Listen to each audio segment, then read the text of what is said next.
안녕하십니까. 오늘은 돈이 씨가 마르면 부동산은 폭락할 수 있다. 폭락할 수 있다 보다는 폭락한다. 저는 그렇게 봅니다.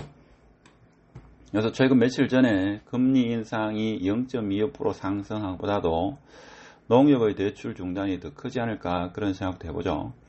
자, 그런데 이 농협의 대출 중단은 총량제, 연초가 되면 농협의 여신 대출을 얼마까지 할 거다라는 것을 미연에 정합니다. 근데 그 금액을 초과했기 때문에 지금 농협 대출을 중단한 거지.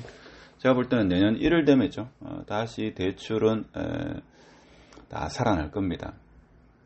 근데 문제는 뭔가 하면 지금 하반기 있죠. 하반기에 이사를 가고자 했던 그런 분들이 타격을 받는 겁니다. 지금 정부의 모든 정책은 아파트 부동산 안정화, 즉 서민을 위해서 안정화 시키려고 하는데 정작 피해는 돈 없는 서민들이 보는 게 아닐까, 그런 이야기를 지금 언론에서 하고 있고 저도 상당 부분 공감을 한다. 자, 이런 말씀을 드리고, 자, 이와 관련된 기사를 보면서 같이 한번 대출 중단이 시장에 미칠 파급 효과에 대해서 같이 한번 알아보도록 하겠습니다. 일단은 농협에서 주담대뿐만 아니라 전세 자금 대출까지 전면 중단을 했다 이거죠. 과거의 어떤 대출 정책을 보면 주담대나 신용대출은 중단했지만 전세대출은 중단을 하지 않았습니다. 근데 이번에는 전세대출까지도 중단을 한다 하는 거죠. 그래서 전세 갱신을 앞두고 날벼락을 맞는다 하는데, 지금 또 더불어민주당 정책의장이 서민들을 위해서는 다시 검토하는 그런 방안도 생각한다는 그런 기사도 나오고 있죠. 그래서 제가 볼 때는 주담대 대출 같은 경우에는 그렇게 할 필요성이 있을지 몰라도 전세자금 대출은 실수요자니까 이것은 현행대로 하는 게 맞지 않겠나 이런 생각을 해봅니다만은, 그동안은 그런 차원에서 전세자금 대출은 항상 열어놨다, 이렇게 이야기를 하고 있는데 지금 이게 나오죠. 자, 은행들은 그동안 주택 구입용 주담대와 신용대출 등을 옥죄면서 전세대출에는 별다른 규제를 가하지 않았다 하는 겁니다. 그런데 전세대출은 실수요자가 대부분이라 규제 시 파급이 만만치 않기 때문이다.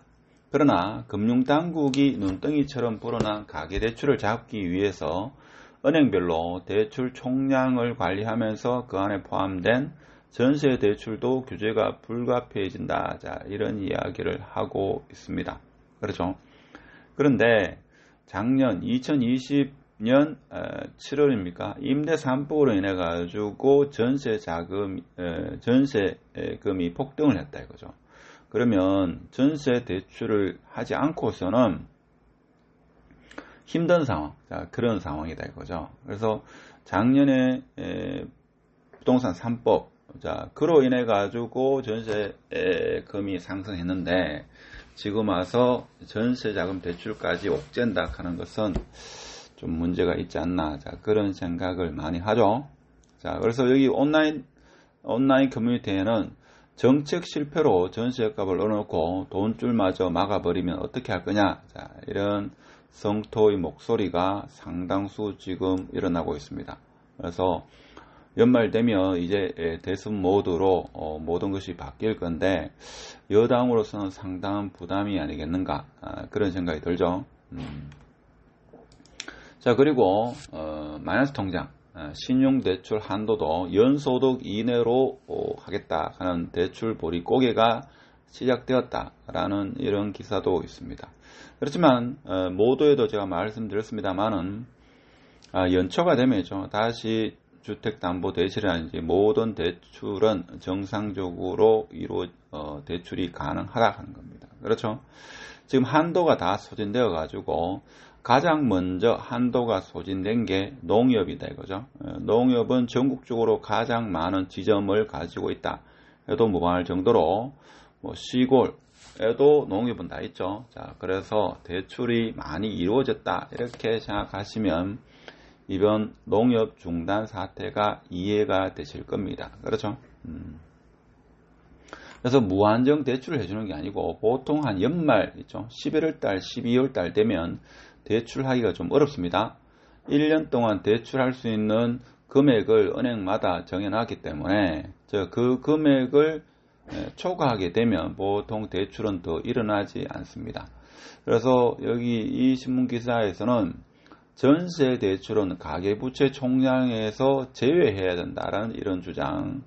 그래서 무주택자 대상 주담대도 예외로 의견도 있다 하는 겁니다. 그렇죠? 그런데 정책 당국은 부채 규모가 커가지고 제외하면 의미가 없어진다 하는 겁니다. 자, 그렇지만 실소유자 역량을 최소화되도록 지도하겠다 하는 겁니다. 자, 그런 거.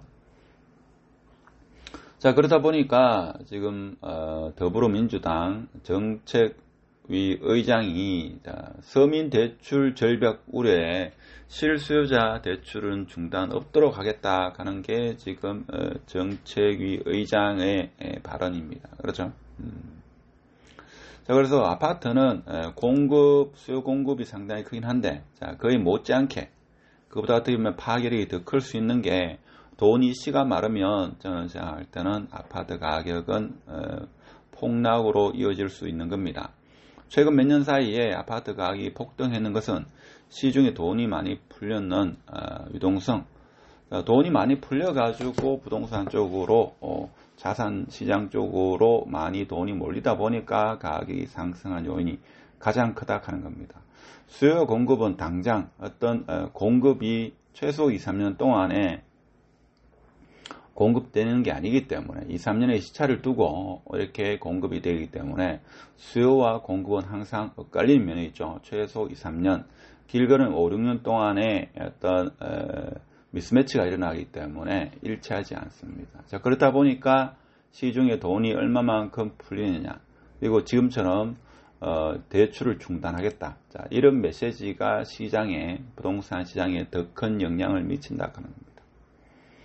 그래서 대출 대란 3분기 주담대 한도 벌써 동남은행도 하는 게, 자, 이것이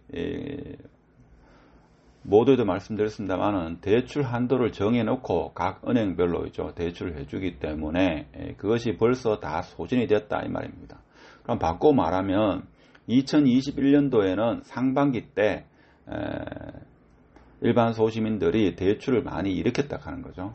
그것이 부동산 투자 혹은 아파트 매수일 수도 있고, 자영업 하시는 분이 어려워서 지금 코로나로 인해 상당히 어려워가지고 대출을 일으켜가지고 현업을 유지하는 그런 상황일 수도 있는 겁니다. 그에 대한 통계 자료는 아직까지 뚜렷한 게 없죠. 통계 내기도 쉽지 않기 때문에.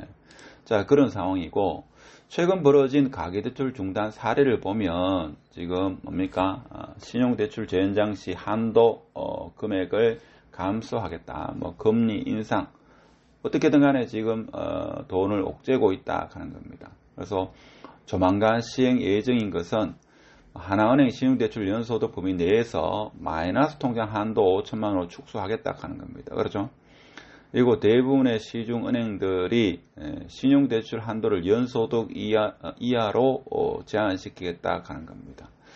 1금융권뿐만 아니라 보험사에서도 대출을 하니까 보험사, 저축은행, 2금융권에도 신용대출 한도를 연소득 이하로 제한하겠다 하는 겁니다. 그래서 지금 돈을 옥죄겠다 하는 거죠. 근데 지금 이렇게 옥죄다 하더라도 당장 부동산이 꺾인다고 이렇게 보기는 힘들죠.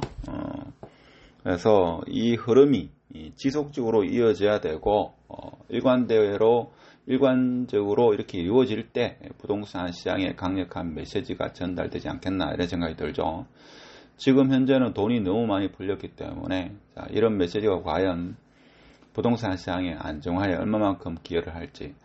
그래서 저도 이 대출 중단 언론에 많이 지금 보도되기 때문에, 그런데 조사를 해보니까 이걸 어디까지나 연초에 각 은행별로 대출 한도 범위를 초과했는 게 농협 대출이기 때문에, 농협은행이기 때문에 농협은행이 가장 먼저 대출을 중단한다 하는 거고, 결론적으로 말씀드리면 2022년 1월달 되면 다시 대출은 가능해진다. 그래서 소시민은 너무 걱정할 필요가 없지 않겠나 그런 생각이 들고, 자, 그렇지만 가을에 이사를 하셔야 되는 분은 최대한 대출을 일으킬 수 있는 것은 일으켜야 된다 하는 거, 자, 그런 말씀을 드리고 오늘 영상은 마치도록 하겠습니다. 감사합니다.